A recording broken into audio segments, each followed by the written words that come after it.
मंच पर आसीन मेरे इष्ट गुरु भगवान एवं माँ जी के चरणों में मेरा शत शत नमन। इस संसार को जो चला रहा है परमात्मा,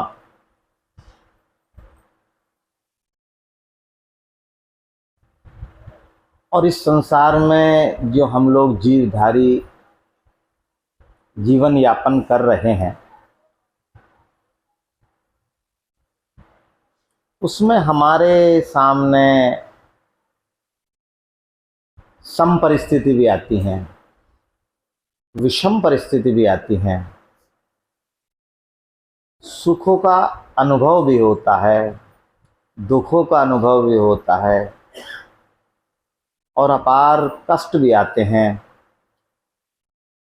इतने कष्ट कभी कभी अनुभव होते हैं कि आदमी टूटने की परिस्थिति में आ जाता है।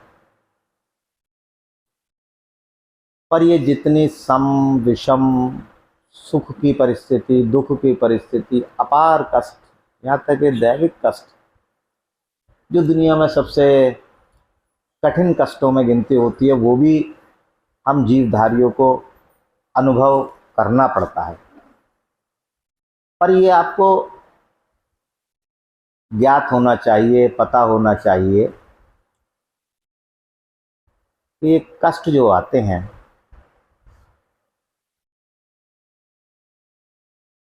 ये हमारे प्रारब्ध के अनुसार आते हैं। और कष्टों को देखकर परमात्मा का चिंतन ज़्यादा करना चाहिए और परमात्मा का धन्यवाद देना चाहिए। धन्यवाद इसलिए देना चाहिए कि इन कष्टों की वजह से हमारे प्रारब्ध के कष्ट समाप्त हो रहे हैं। पर हमारे भाग्य की, हमारे बुद्धि की विडंबना ये है कि हम परमात्मा से केवल एक ही बात मांगते हैं कि परमात्मा ये कष्ट समाप्त करो।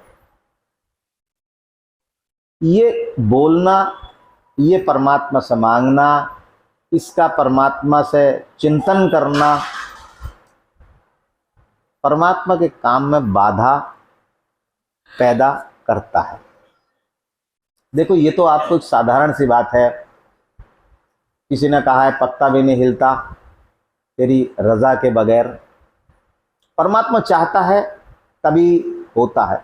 परमात्मा ने बुलाया, परमात्मा का आदेश था, तभी आप सब लोग यहाँ आ सके। जिनका बुलावा नहीं था उनके पेट में दर्द हो रहा है, डेंगू में अस्पताल में पड़े हैं, किसी की गाय दूध नहीं दे रही, कोई अपना बैठा है घर की रखवाली कर रहा है ना। तो परमात्मा का आदेश था तभी तो आप सब लोग आए। परमात्मा का आदेश है कि आपके प्रारब्ध के जो कष्ट हैं, जो दुख हैं, उन्हें ऐसे ही चलता रहने दिया जाए।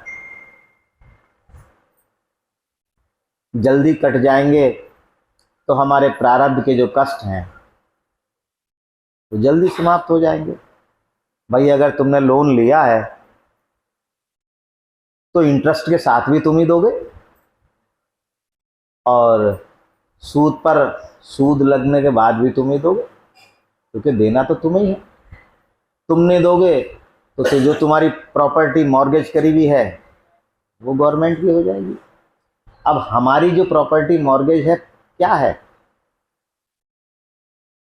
हमारा अगला जन्म।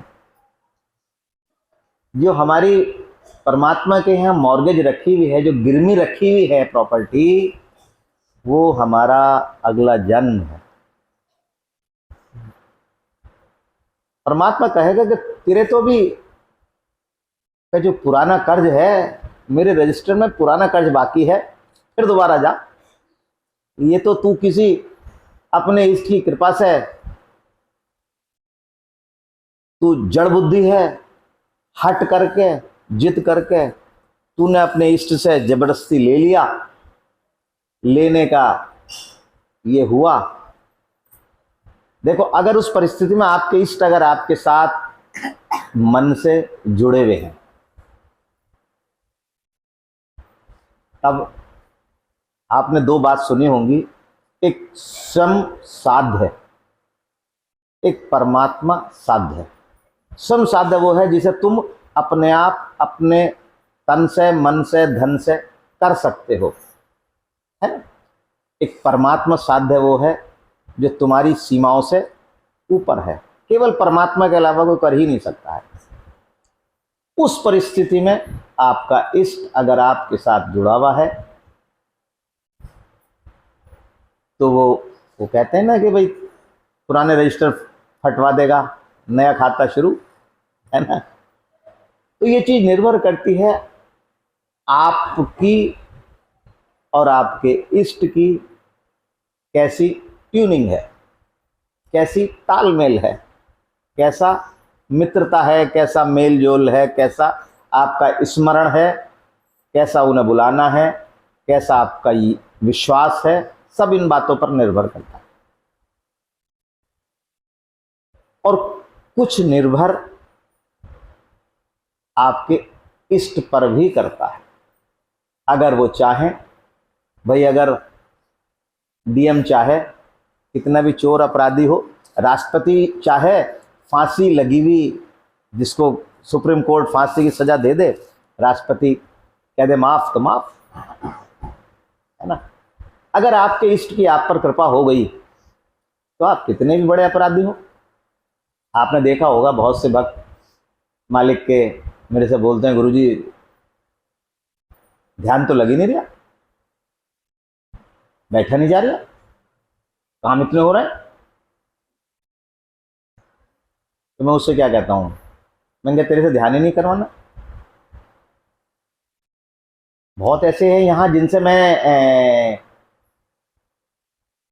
कहता हूं कि ध्यान नहीं करना। मेरे मालिक ने मेरे से मना कर रखा था कुछ साल पहले तक के ध्यान नहीं करना। अब ये उनकी इच्छा, जब कहा शुरू शुरू, जब कहा बंद बंद। ये निर्भर करता है आपकी और आपके इष्ट की कैसा तालमेल है ना। इसी पर मुझे एक प्रसंग याद आ रहा है। एक आश्रम में एक संत रहते थे, बहुत से उनके भक्त थे, चेले थे। एक व्यक्ति आया, आके बोला गुरुदेव मेरे पास एक गाय है, मैं इस गाय को आश्रम में दान देना चाहता हूं। तो गुरुदेव बोले कि भाई ये तो बहुत अच्छी बात है और हम सहर्ष दान लेने के लिए तैयार हैं। भाई संतों का और क्या काम है, साधु का, संत का, महात्मा का क्या काम है। दान लिया, परमार्थ के काम में लगाया, चलो गाय दान में ले ली। जितने भक्त थे बड़े प्रसन्न होने लगे, रोज दूध निकालें, दूध पिएं धड़ाधड़। अचानक ये हुआ, एक दिन वो भक्त फिर दोबारा आ गया, बोला कि गुरुदेव मैं क्षमा प्रार्थी हूं, घर पे घरवाली झगड़ा कर रही है, गाय गलत दे गया, मुझे वो मेरी गाय लौटा दो। कहते हैं ना संत का हृदय बहुत बड़ा होता है। उन्होंने कहा ये तो बहुत बढ़िया बात है, तुम गाय ले लो, हम तुम्हें सहर्ष देने के लिए तैयार हैं। अब ये बात सुनने के बाद जिन भक्तों को दूध मिल रहा था उनके तो पेट में हवा होने लगी कि अब तक तो दूध मिल रहा था, अब चाय भी नहीं मिलने की। कोई गाय साहब, क्योंकि गुरुदेव का आदेश, गाय दे दी, गाय दे दी। वो गाय लेकर चला गया। सारे भक्त बोले कि गुरुजी आपने ये क्या बात कही। जब वो गाय देने आया था तब भी आपने उससे कहा कि ये तो बहुत अच्छी बात है, और जब वो गाय लेना है तब भी आपने यही कहा बहुत अच्छी बात है। इसमें अच्छी बात क्या है? गुरुदेव बोले कि जब वो देने आया था तो तुम्हें दूध मिल रहा था, तुम्हें यहां गोबर मिल रहा था, तुम्हें सब सेवा करनी पड़ रही थी, तब इसलिए मैंने कहा। अब बोले गुरुदेव वो जब ले गया तब तुमने क्यों कहा? बोले तब मैंने इसलिए कहा कि कुछ दिन उसका भी भला हो जाए ना, तो ये तो बहुत अच्छी बात है।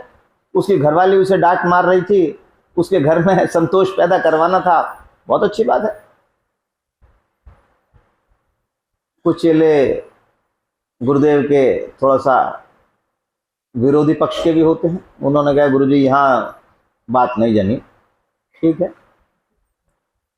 कुछ दिनों बाद वो भक्त फिर दोबारा आया, आकर बोला गुरुदेव घरवाली संतुष्ट हो गई, अब हमारी इच्छा है कि हम ये गाय आपको फिर दोबारा दान देना चाहते हैं। गुरुदेव बोले ये बहुत अच्छी बात है। फिर गाय आ गई गुरुदेव के पास। अब गाय आ गई, देखा, वो गाय देके तो चला गया, पर जो भक्तगण दूने के लिए बैठे तो दूध ना दे। अब उन्होंने तो गुरुजी से आया, कहा गुरुजी अब तो ये दूध भी नहीं दे रही, अब तो ये गोबर गोबर दे रही क्या होगा इसका? और हमें सेवा करनी पड़ रही, खाना इसे चारा देना पड़ रहा है, सेवा करनी पड़ रही है, और आपने अब भी यही बात कह दी कि बहुत सुंदर बात है। तो कहते हैं गुरुदेव बोले कि बेटे पहले तुम सेवा जो कर रहे थे, सकाम सेवा कर रहे थे, तुम्हारी कामना थी इसके दूध की, इसलिए तुम इसकी सेवा कर रहे थे। और अब क्योंकि तुम्हारा स्वार्थ नहीं सिद्ध हो रहा, इसीलिए अब अगर तुम सेवा करोगे तो ये निष्काम भाव की सेवा होगी। और दूसरी बात यह है कि ये जो गोबर देगी, इसके जो कंडे बनेंगे, उससे आप लोग जाड़ों में तापोगे, भोजन बनेगा, प्रसाद बनेगा, कितना अच्छा होगा। तुम ये क्यों सोचते हो कि जो है कुछ नहीं दे रही? बोले कि सारे देवी देवता गाय में निवास करते हैं, तुम ये क्यों नहीं सोच क्या करते? तो अभी जो ये भैया बोल रहे थे कि हम केवल, लगभग इनका यही था कि हम सब केवल इन पर ही आश्रित हैं, इनके ही आशीर्वाद से गाड़ी चल रही है। देखो ये मानना, महसूस करना, मैं कहता हूं बहुत ज्यादा सौभाग्य की बात है। इनका बहुत अच्छा सौभाग्य है जो ये ऐसा मानते हैं, और मानते ही नहीं, वास्तविकता है भी ऐसा।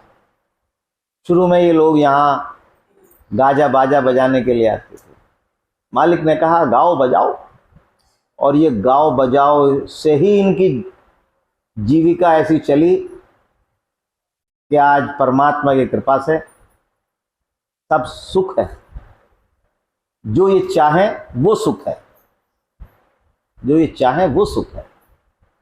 तो ये होती है किसी इष्ट की अपने भक्त पर कृपा, है ना। अब ये पर ये कृपा सभी, ऐसी कृपा सभी भक्तों पर नहीं हो पाती। अभी मैंने सबसे शुरू में कहा था कि जैसी आपकी ट्यूनिंग है, जैसी आपकी परमात्मा के प्रति विश्वास है, उसी ढंग से परमात्मा आपको रिप्लाई करता है। अभी मैं आपको बिल्कुल देखो एक सत्य बात बता रहा हूं, हर व्यक्ति सोच ले 99.9% ऐसा ही है, मैं सिद्ध कर सकता हूं। अभी मान लो आरती होती है, मैं यहाँ की आरती का लिए नहीं बोल रहा, मान लो आरती होती है, आप कहीं भी भगवत हो, जागरण हो, कहीं भी सत्यनारायण भगवान की कथा हो, आरती हो, मंदिर में जाएं, आप सब लोग अपनी जेब में हाथ डालते हैं, देखते हैं, क्या देखते हैं? जो सबसे छोटा नोट हो या बड़ा नोट देखते हैं? 10 का है, 2 का नोट है या नहीं, देखो पहले, 2 का नहीं है, 5 का, नीचे से शुरू होता है। 1 का सिक्का मिल गया, 1 के दे दो यार, कोई बात नहीं, और सिक्का वो दे दो जो चलता नहीं। आप यकीन मानिएगा, यहाँ आरती में जो आता है, कम से कम 1 किलो सिक्के होगा वो जो चलते नहीं। मेरा उससे ये उद्देश्य नहीं है, मैं ये कह रहा हूं, जब आप परमात्मा को सबसे छोटा से छोटे से छोटे से छोटा नोट देने का प्रयास कर रहे हो, तो परमात्मा आपको छोटा छोटा देगा या बड़ा देगा? बिल्कुल साधारण सी बात है, ये तो मैथमेटिक्स है। आप किसी बच्चे पर प्यार से हाथ फेरो, वो समझ जाएगा कि ये मुझे प्यार से हाथ फेर रहा है, और डांट से समझ जाएगा कि मामला गड़बड़ है। तो ये सब आपके विश्वास पर, आपकी श्रद्धा पर निर्भर करता है। और यकीन मानो, आपके मालिक को आपके धन से की कोई आवश्यकता ही नहीं है। सच बताओ, किसका दिया हुआ है आपकी जेब में पैसा? मालिक का है ना। जब उनका दिया हुआ है तो क्या उन्हें जरूरत है? वो कहते थे मैं 1000 हाथ से खाता हूं, 1000 हाथ से खिलाता हूं। जब वो 1000 हाथ से खिलाते हैं तो क्या तुम्हारे हाथ से खाने की उन्हें इच्छा है? कुछ नहीं, कुछ भी नहीं। पर वो आपके भाव देखते हैं, भाव देखते हैं। अभी मैं एक प्रसंग पढ़ रहा था, एक संत के पास एक उसका भक्त जाता था। उसने कहा, गुरुजी क्या बताऊं, मेरा लड़का जो है बिल्कुल आउट ऑफ ट्रैक हो गया। आउट ऑफ ट्रैक मतलब मेरे कहने में नहीं है, बिल्कुल मेरी विरोधी बात करता है। औसतन ये बात अक्सर परिवारों में देखने को सुनने को मिलेगी। उनके परिवार में जो सत्संग से नहीं जुड़े हुए, जिनका परिवार, वो एक बंदा अगर जुड़ा हुआ है, उसका परिवार जुड़ा हुआ नहीं है, तो लगभग यही प्रतिक्रिया उसे मिलेगी। और परिवार अगर जुड़ गया तो ऐसा कुछ भी नहीं मिलने लगा। तो वो उस भक्त ने अपने गुरुदेव से कहा कि मालिक क्या करूं, बच्चा कहने में नहीं है, बिगड़ गया। तो बोले ठीक हो जाएगा, परवाह मत कर, ठीक हो जाएगा। ये कहते कहते, सुनते सुनते अचानक उस भक्त का शरीर पूरा हो गया। उसकी माँ बोली कि बेटे तेरा बाप तो चला गया, और क्योंकि तू अकेला है, तेरा दायित्व ये है कि ये उसकी अस्थियां हैं, यहाँ से 10-12 किलोमीटर गंगा जी हैं, इन्हें प्रवाहित करिया। तेरा पुत्र होने का ये दायित्व आखिरी है, ये भी निभा दे, फिर देखी जाएगी जो कुछ होगा। अब बेटा बहुत बार बार कहने के बाद गया, साइकिल उठाई, रास्ते में जा रहा था, 4-5 किलोमीटर चला था, 6 किलोमीटर, रास्ते में एक नाला दिखाई दिया। अब उसने वो अस्थियां नाले में डाल दी कि किसी को पता तो चल नहीं रहा। घर आ गया,